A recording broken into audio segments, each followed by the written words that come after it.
యేసుక్రీస్తు యొక్క శక్తిగల నామములో ప్రతి ఒక్కరిని కూడా ప్రేమతో ఆహ్వానిస్తూ ఉన్నాను. నేటి అంశము ఫిలదెల్ఫియా సంఘము ప్రార్థన. పరిశుద్ధుడు అని యేసు ప్రభువాని కృప ఇంతవరకు మా పైన, కుటుంబాలపైన, సంఘాలపైన, పరిశుద్ధులపైన ఉంచి సజీవ సాక్షులుగా నీ సన్నిధికి నడిపించినందుకు నీకు వందనాలు. ఇంతవరకు ఆరాధన చేయడానికి, ప్రార్థన విన్నపములు యేసు ప్రభు నామములో చెల్లించడానికి పరిశుద్ధాత్మ దేవా నీవు సహాయం దయచేసినందుకు నీకు వందనాలు. పరిశుద్ధమైన నీ వాక్కును, వాగ్దానమును, ఆశీర్వాదమును పొందుకోవటానికి మా ఆత్మీయ నేత్రాలు తెరుస్తున్నందుకు నీకు వందనాలు. ప్రతి ఆటంకాన్ని, బంధకాన్ని యేసు ప్రభు నామములో తీసివేస్తూ, యేసు రక్తంలో మా జీవితాలను ముద్రిస్తూ, ప్రతి అనుమానాన్ని, చీకటి అధికారాన్ని యేసు నామములో తీసివేస్తున్నాం. నేటి ఆశీర్వాదము కొరకు, వాగ్దానము కొరకు యేసు ప్రభు నామములో సిద్ధపడుచున్నాము తండ్రి. ఆమేన్. ప్రియమైనటువంటి సంగమా, పరిశుద్ధాత్ముడు అనుగ్రహిస్తున్నటువంటి వాగ్దానము ప్రకటన గ్రంథము 3వ అధ్యాయము 10వ వచనం. The book of Revelation chapter 3 verse 10. కలిసి నాతో చెప్పండి. నీవు నా ఓర్పు విషయమైన వాక్యమును గైకొంటివి గనుక భూనివాసులను శోధించుటకు లోకమంతటి మీదికి రాబోవు శోధన కాలములో నేను నిన్ను కాపాడెదను. ఆమేన్. ఇది వాగ్దానం, పరిశుద్ధాత్ముడు గుర్తు చేస్తున్నటువంటి వాగ్దానం. ఫిలదెల్ఫియా సంఘానికి దేవుడు అనుగ్రహించినటువంటి వాగ్దానం. ఈరోజు ప్రతి విశ్వాసికి పరిశుద్ధాత్ముడు అనుగ్రహిస్తున్నటువంటి వాగ్దానం. నేను నిన్ను కాపాడెదను అని దేవుడు సెలవిస్తూ ఉన్నారు. ఎవరిని దేవుడు కాపాడుతారు అంటే విశ్వాసులను దేవుడు కాపాడతారు. ప్రభువైనటువంటి యేసుక్రీస్తు కృప ద్వారా రక్షణ పొందినటువంటి ప్రతి ఒక్క విశ్వాసి జీవితాన్ని, కుటుంబాన్ని నిత్యము కాపాడడానికి ఆయన ఇష్టపడుతూ ఉన్నారు. కారణం ఏమిటి అంటే ఆయన రాకడ సమీపముగా ఉన్నది. ఆయన రాకడ సమీపముగా ఉన్నది కాబట్టి మనం ఆయనలో ఉన్నటువంటి సత్యాన్ని, జీవాన్ని పొందుకోవాలి అని పరిశుద్ధాత్ముడు మనకి గుర్తు చేస్తూ ఉన్నాడు. ఫిలదెల్ఫియా సంఘము ప్రకటన గ్రంథములో 3వ అధ్యాయంలో మనం చూస్తాం. ప్రకటన గ్రంథంలో ఉన్నటువంటి సంఘాలలో ఉన్నటువంటి ప్రత్యేకతను మనం గుర్తు చేసుకుంటూ ఉన్నాం.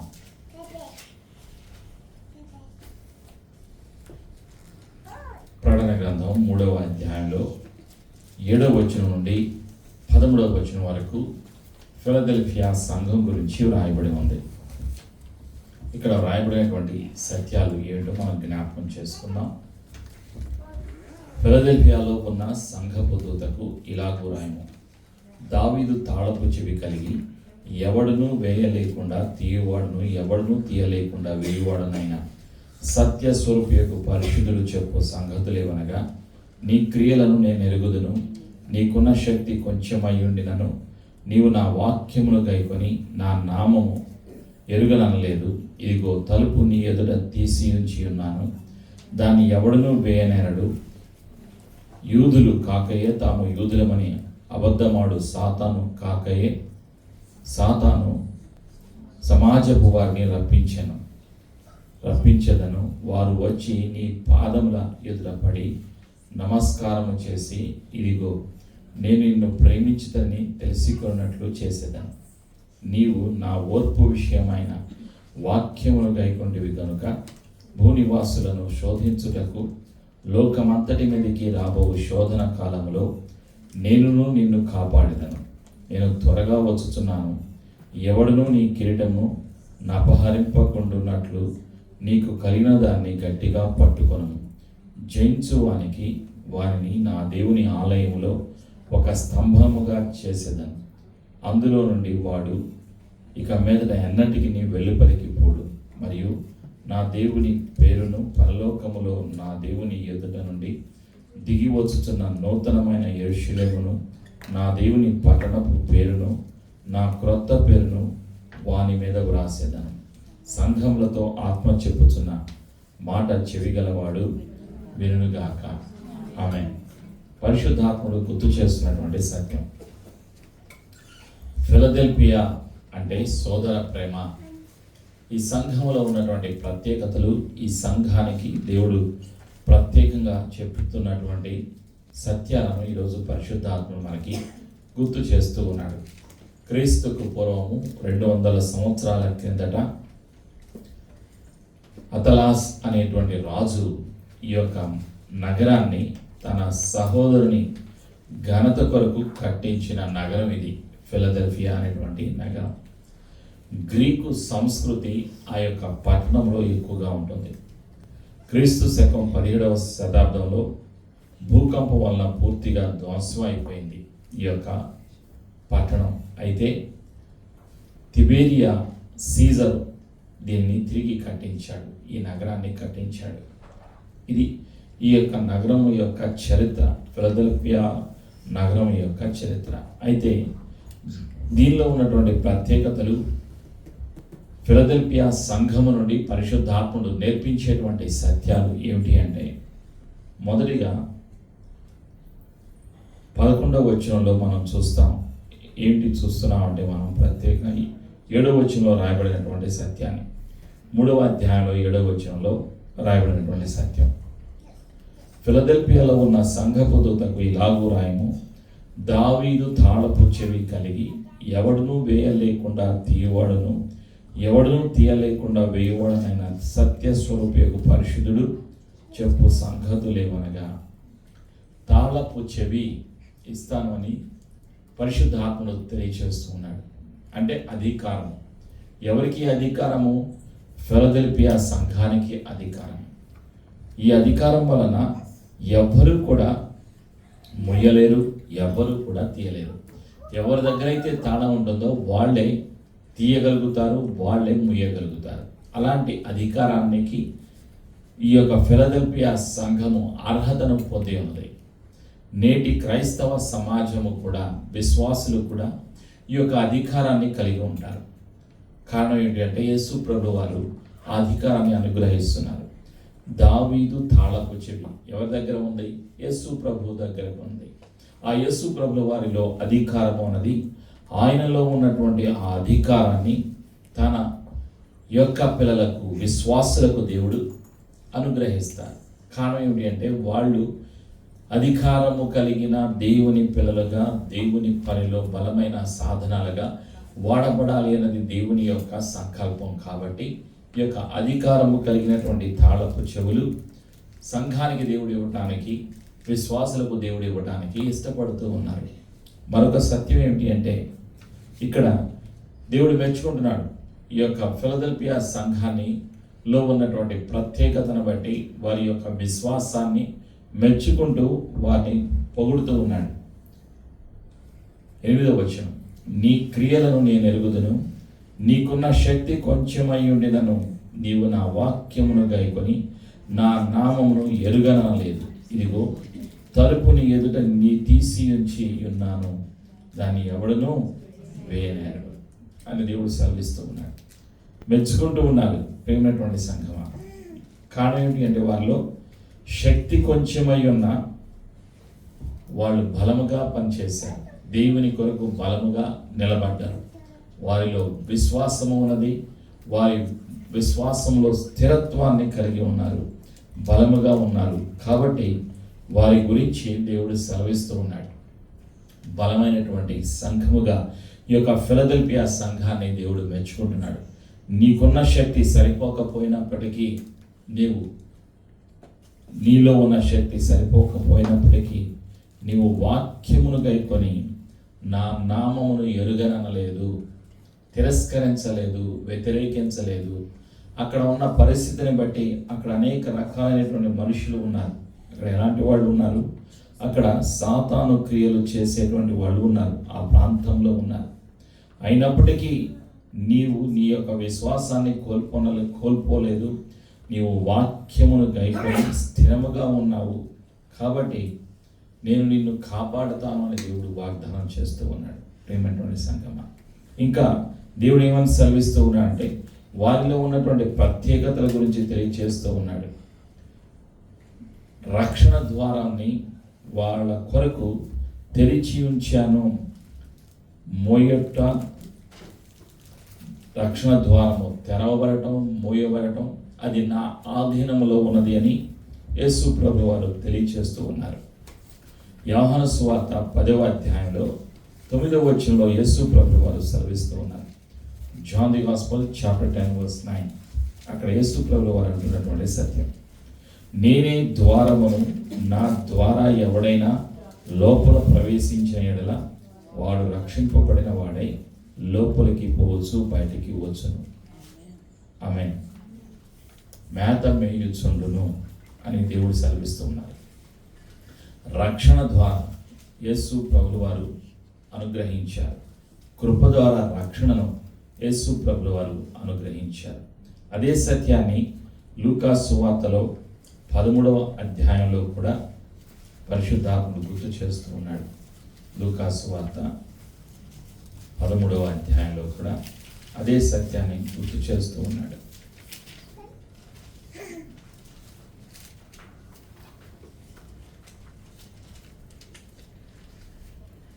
25వ వచనంలో, ఇంటి యజమానుడు లేచి తలుపు వేసిన తర్వాత మీరు వెలుపల నుంచి తలుపు తట్టి, అయ్యా మాకు తలుపు తీయమని చెప్పి ప్రారంభించినప్పుడు ఆయన మీరెక్కడి వారో మిమ్మల్ని ఎరుగనని ఉత్తరము మీతో చెప్పును.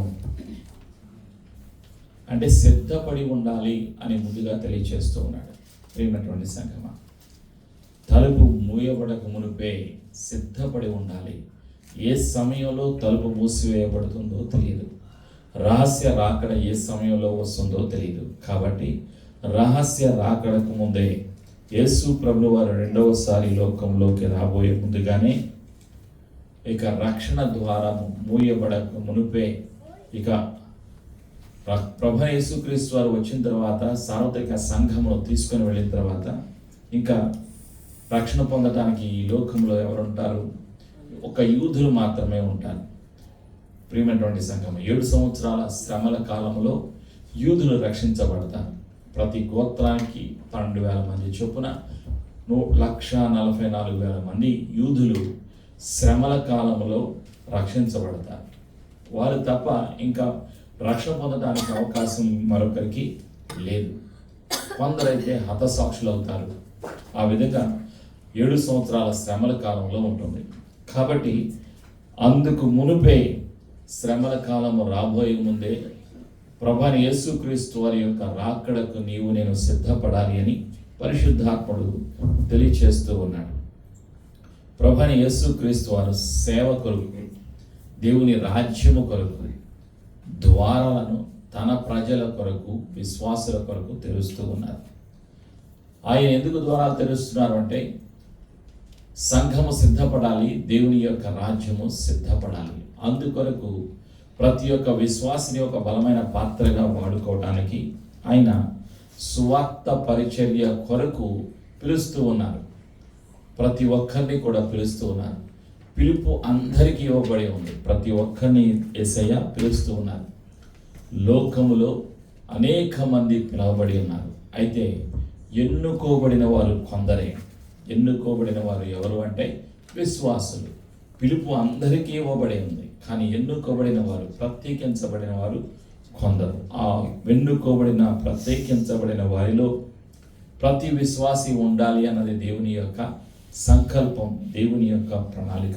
అందుకే పౌలు గారు ఏమంటారు అంటే తన మాటల్లో కొరింథీయులకు రాసినటువంటి మొదటి పత్రిక 16వ అధ్యాయంలో, కొరింథీయులకు రాసినటువంటి మొదటి పత్రికలో 16వ అధ్యాయంలో పౌలు గారు చెప్తున్నటువంటి మాటలు.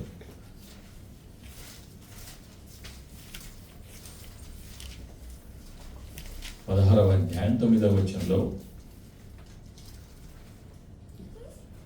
కార్యానుకూలమైన మంచి సమయం నాకు ప్రాప్తించి ఉన్నది, మరియు ఎదిరించువారు అనేకులు ఉన్నారు గనుక పెంతెకోస్తు వరకు ఎఫెసులో నిలిచియుందును అని సంఘానికి, కొరింథీ సంఘానికి తెలియజేస్తూ ఉన్నాడు. ఎవరు? పౌలు గారు. దేవుని యొక్క కార్యము, బలముగా చేయటానికి దేవుని యొక్క సామర్థ్యముతో కృప ద్వారా బలము పొందుకుని బలమైన సాధనముగా వాడబడటానికి నేను ఎఫెసీలో నిలిచి ఉంటాను అని పౌలు గారు తెలియచేస్తూ ఉన్నారు. ఎవరికి? కొరింథీ సంఘానికి గుర్తు చేస్తూ ఉన్నారు. ప్రియమైనటువంటి సంఘమా, ఇక్కడ మనతో ప్రభువు తెలియచేస్తున్నటువంటి సత్యం ఏమిటి అంటే, ప్రతి విశ్వాసి కూడా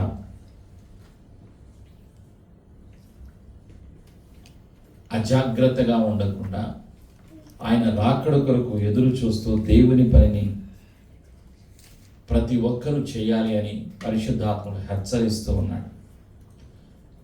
దేవుని పనిని ఆటంకాన్ని కలుగజేసేటువంటి వాళ్ళు ఈ లోకంలో అపవాది ఉన్నాడు, దురాత్మలు ఉన్నాయి. అయితే వాటిని ఎదిరించడానికి కావలసిన సామర్థ్యాన్ని పరిశుద్ధాత్ముడు అనుగ్రహిస్తాడు. అపవాదిని ఎదిరించడానికి, సాతాన్ని ఎదిరించడానికి సామర్థ్యాన్ని పరిశుద్ధాత్ముడు అనుగ్రహిస్తాడు. పౌలు గారు తన యొక్క సేవలో తెలియచేస్తూ ఉన్నాడు. అపోస్తల కార్యములు 16వ అధ్యాయంలో 9-10 వచనాల్లో, అపోస్తల కార్యములు 16వ అధ్యాయంలో 9-10 వచనాల్లో తెలియచేస్తూ ఉన్నాడు. అప్పుడు మాసిదోనియా దేశస్థులు కూడా నిలిచి, నీవు మాసిదోనియాకు వచ్చి మాకు సహాయం చేయమని తన్ను వేడుకొనుచున్నట్లు రాత్రి వేళ పౌలునకు దర్శనము కలిగింది.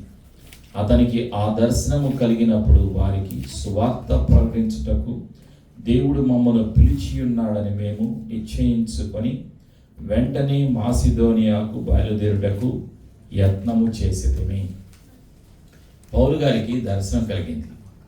ఆ దర్శనంలో పరిశుద్ధాత్మ ఏమని తెలియజేస్తున్నాడు, మీరు మాసిదోనియాకి వెళ్ళాలి, అక్కడ సువార్తను ప్రకటించాలి అనేటువంటి దర్శనాన్ని పొందుకున్నాడు. ఎవరు? పౌలు గారు పొందుకున్నారు. ఏ ప్రాంతానికి వెళ్ళాలో, ఎక్కడికి వెళ్ళాలో, ఎవరికి చెప్పాలో సువార్తను, ఆ సత్యాలను పరిశుద్ధాత్ముడు బయలుపరుస్తూ ఉంటాడు. క్రొత్త నిబంధనలో అపోస్తలులకు ఏ ప్రాంతానికి వెళ్ళాలో, ఏ సమయంలో ఎక్కడికి వెళ్ళాలో, ఎవరికి చెప్పాలో పరిశుద్ధాత్ముడు తెలియచేశాడు. పౌలు గారికి పరిశుద్ధాత్ముడు తెలియచేశాడు. స్థలాన్ని చెప్పాడు, ఈ స్థలానికి వెళ్ళండి అని. అదే రీతిగా కృపలో ఉన్నటువంటి సార్వత్రిక సంఘానికి కూడా, విశ్వాసులకి కూడా పరిశుద్ధాత్ముడు తెలియచేస్తాడు.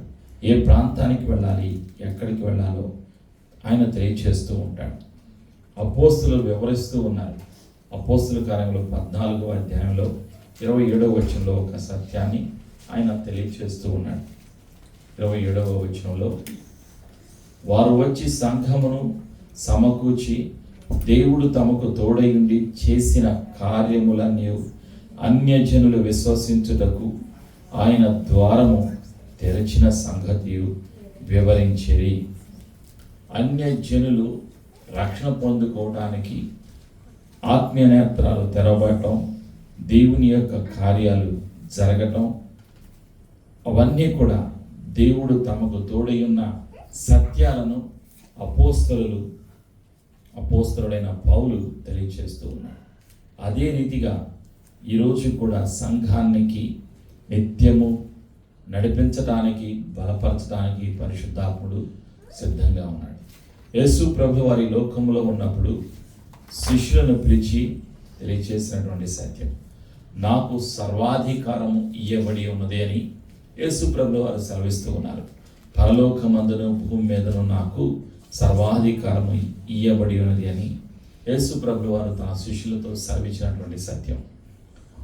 మత్తయి సువార్త 28వ అధ్యాయం 18వ వచనంలో యేసు ప్రభు వారు అంటున్నారు, పునరుత్థానుడు అయిన తర్వాత పరలోకానికి ఆరోహణం కాబోయే ముందుగా శిష్యులను పిలిచి చెప్పినటువంటి చివరి ఆజ్ఞ.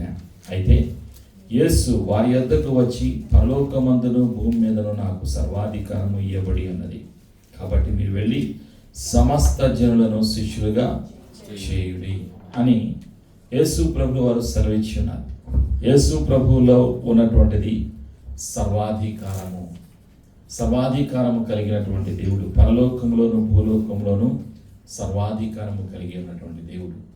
కాబట్టి ఈ లోకములో మనుషులకు, పరిస్థితులకు, కష్టాలకు, చట్టాలకు భయపడకుండా ధైర్యముగా వాక్యాన్ని ప్రకటించాలి అని ప్రభువైన యేసుక్రీస్తు వారి శిష్యులను హెచ్చరించారు, బలపరిచారు. ఫిలదెల్ఫియా సంఘములో మిషనరీస్ అనేక మంది బలము పొందుకొని అనేక ప్రాంతాలకు సువార్తను ప్రకటించడానికి వెళ్ళి, అనేక దేశాలకు వెళ్ళి సంఘాలను స్థాపించినట్లుగా ఫిలదెల్ఫియా సంఘ చరిత్రలో మనం చూస్తూ ఉంటాం, వింటూ ఉంటాం. అదే రీతిగా ఈరోజు సంఘాలు స్థాపించబడడానికి, సువార్తను ప్రకటించబడటానికి కావలసినటువంటి సామర్థ్యాన్ని, మార్గాలను పరిశుద్ధాత్ముడు తెరవడానికి సిద్ధంగా ఉన్నాడు. కారణం ఏంటి అంటే యేసు ప్రభు వారి యొక్క రాకడ సమీపముగా ఉన్నది. ప్రభువైన యేసుక్రీస్తు వారి యొక్క రాకడకు ముందుగా సంఘము సిద్ధపడాలి. అన్యులు, అనేక దేశాలలో ఉన్నటువంటి అన్యులు రక్షణ పొందాలి. సార్వత్రిక సంఘము సిద్ధపడాలి. ఇది దేవుని యొక్క సంకల్పం. ఆయన రాకడకు సార్వత్రిక సంఘము సిద్ధపడాలి. సిద్ధపరచడానికి పరిశుద్ధాత్ముడు సిద్ధముగా ఉన్నాడు. పని చేయటానికి విశ్వాసులు, మీరు నేను సిద్ధముగా ఉండాలి అని పరిశుద్ధాత్ముడు తెలియచేస్తూ ఉన్నాడు.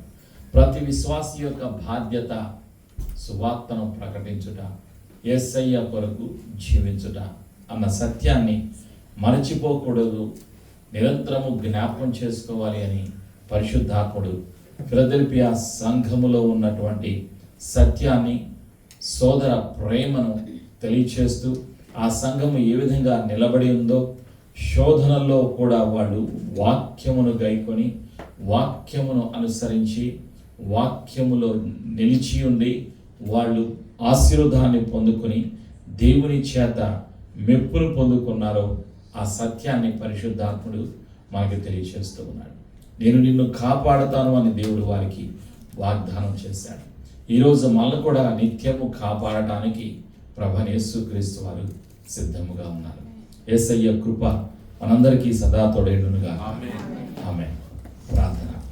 ప్రతి ఒక్కరూ లేచి నిలబడి మన జీవితాలను సమర్పించుకోండి. ప్రభువైన యేసుక్రీస్తు వారు అతి త్వరలో రాబోచు. ఆయన రాబోయే ముందుగా ఆయన యొక్క పని సుధముట్టించాలి. సర్వలోకమునకు వెళ్ళి సర్వ సృష్టికి సువార్తను ప్రకటించాలి. శిష్యులు సువార్తను ప్రకటించారు. అపోస్తలుడైనటువంటి పౌలు కొరింథీ సంఘానికి తెలియచేస్తూ ఉన్నాడు. పరిశుద్ధాత్ముడు నాకు ఒక దర్శనాన్ని ఇచ్చారు, నేను మాసిదోనియాకి వెళ్ళాలి అని, నేను అక్కడికి వెళ్ళి సువార్తను ప్రకటిస్తాను అని తెలియచేశాడు.